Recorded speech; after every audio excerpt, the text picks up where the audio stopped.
झालो. जय महाराष्ट्र. मी विक्रम मंजारे. नुकतंच आपण बातम्या बघतोय की माजी तालुका प्रमुख संदीप सावंत हे सध्या रोज टीका करत बसलेत आपल्या स्वपक्षीयांवरती. त्याच्यावरती टीका करताना ते आतापर्यंत आम्ही त्यांच्याकडे दुर्लक्ष करत होतो, पण आता तिथे डायरेक्ट आमचे सन्माननीय शिवसेनेचे नेते कार्यसम्राट आमदार आमचे भास्करराव जाधव यांच्यावरती डायरेक्ट टीका करायला लागलेत. मला त्यांना एवढंच उत्तर द्यायचं आहे की तुम्हाला जे काय प्रॉब्लेम्स असतील किंवा जे काय गोष्टी असतील त्या तुम्ही बैठकीत बसून सॉल्व्ह करायला पाहिजे होतात. तुम्ही आता येताय डायरेक्ट उठून आमच्या साहेबांवरती बोलताय, ते अयोग्य आहे. मुळात पहिली गोष्ट म्हणजे साहेबांना तुम्ही म्हणताय की बळी देतात. मुळात साहेबांनी असे कार्यकर्ते इकडे उभे केलेत की ज्यांच्यामुळे आपण ह्या मतदारसंघात एक चांगलं लीड घेऊ शकतो. त्यामुळे तुमचा सगळा आरोप सरसर खोटा निघतोय. दुसरी गोष्ट म्हणजे मी कोंबडी कापणार नाही पण पिसं काढणार, ह्या सगळ्या ज्या गोष्टी करताय त्या पूर्णपणे चुकीच्या आहेत. कोंबडी कोणाला बोलायचं आणि पिसं कोणाची काढायची, काय बोललं पाहिजे ह्याचं पण आपल्याला भान असलं पाहिजे. तुमचं तालुका प्रमुख पद गेलं म्हणून तुम्ही आता वाटेल ते बोलत सुटलात.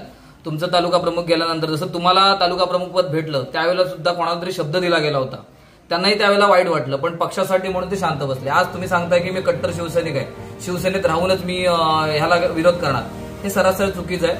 मुळात तुम्ही शिवसैनिक असता ती ही गोष्ट तुम्ही घराच्या 4 भिंतीच्या बाहेर नेली नसती. तुम्ही शिवसैनिक नाही आहात हे लक्षात घ्या, कारण ह्याच गोष्टीवरनं सिद्ध होतंय. तुम्ही शिवसैनिक असतात तर तुम्ही शांतपणे आपल्या सगळ्यांना बसून ह्या सगळ्या गोष्टी केल्या असतात. तुम्ही दुसरी एक गोष्ट म्हणालात की ह्या खासदारकीच्या टायमाला, लोकसभेच्या टायमाला भास्कर शेठ आणि त्यांचा मुलगा होता कुठे. मुळात शेठवरती पूर्ण महाराष्ट्राची जबाबदारी उद्धव साहेबांनी दिली आहे, मोठ्या विश्वासाने ती जबाबदारी दिली आहे आणि साहेबांनी पूर्ण महाराष्ट्र पिंजून काढलेला आहे आणि त्यांनी पूर्णपणे जबाबदारी आमच्याकडे दिली होती. जशी त्यांनी आमच्याकडे जबाबदारी दिली होती तशी तुमच्याकडे पण काहीतरी जबाबदारी होती. तुम्ही जसं म्हणतात तसे तुम्ही सुद्धा या 25 गावात फिरकलेले नाहीत, कोणत्या गावात गेलेले नाहीत, एवढं पण लक्षात घ्या. या 25 गावातलं लीड हे आम्ही आमच्या पदाधिकाऱ्यांनी, जे काय आमचे उपतालुका प्रमुख असतील संदीप चव्हाण असतील, विभाग प्रमुख संदीप घाग असतील, इतर सगळे कार्यकर्ते प्रत्येकाने प्रत्येकाच्या गावातनं हे लीड काढलेलं आहे. हे कोणाच्या जीवावर नाही तर फक्त भास्कर शेठ जाधव यांच्या जीवावरती काढलेलं आहे. त्यामुळे हे मतदान याचं श्रेय तुम्ही न घेता याचं मतदान पूर्ण गुहागर मतदारसंघातलं जे काय लीड आहे याचं पूर्ण श्रेय हे फक्त आणि फक्त भास्कर शेठ जाधव यांच्यावरतीच आहे आणि हे तुम्हाला सांगू इच्छितो. एक आंदोलनामध्ये आमचा त्यांच्याशी सहभाग होता. आतापर्यंत त्यांनी खूप आंदोलनं केलेत.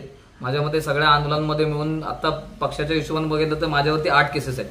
त्यातलीच तुम्ही एक गोष्ट म्हणायला गेलात की त्यांनी सावर्ड्यात जे रोडच्या विषयासाठी ते मोठं आंदोलन केलं होतं, त्या आंदोलनात आम्ही म्हणजे त्यावेळेला आम्हाला तिथे जेलमध्ये टाकलं होतं. तिकडनं नंतर आमचा जामीन झाला, सगळ्या गोष्टी होत्याच, पण सगळ्यात पहिली केस ही माझ्यावरती सुद्धा पडली होती. त्यामुळे आंदोलन हे प्रत्येकाचा आहे. शिवसैनिक म्हटल्यावरती ह्या गोष्टी आल्याच. त्यामुळे असा कुठला शिवसैनिक नसेल की ज्याच्यावरती आंदोलन केल्यावरती केस होत नाही. त्यामुळे प्रत्येकाच्या वाट्याला संघर्ष आहे. त्यामुळे प्रत्येकाने आपल्या पक्षवाढीसाठी काम केलं पाहिजे, सगळ्या गोष्टी केल्या पाहिजे. अशा गोष्टी नाही केल्या पाहिजेत की जेणेकरून पक्षाला धोका आहे. आज आपला पक्ष एवढा वाईट संकटात आहे. एवढा वाईट संकटात असताना सुद्धा त्या माणसाने पूर्ण म्हणजे आज पूर्ण 272 आमदारांना किंवा 287 आमदारांना पूर्ण होणारा आमदार म्हणजे भास्कर शेठ जाधव असतील.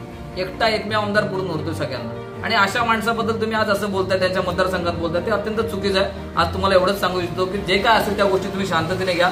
तुम्ही जसं काय तरी बोलत गेलात तर करारा जवाब आमच्याकडनं सुद्धा तुम्हाला मिळत जाणार, एवढं मात्र नक्की.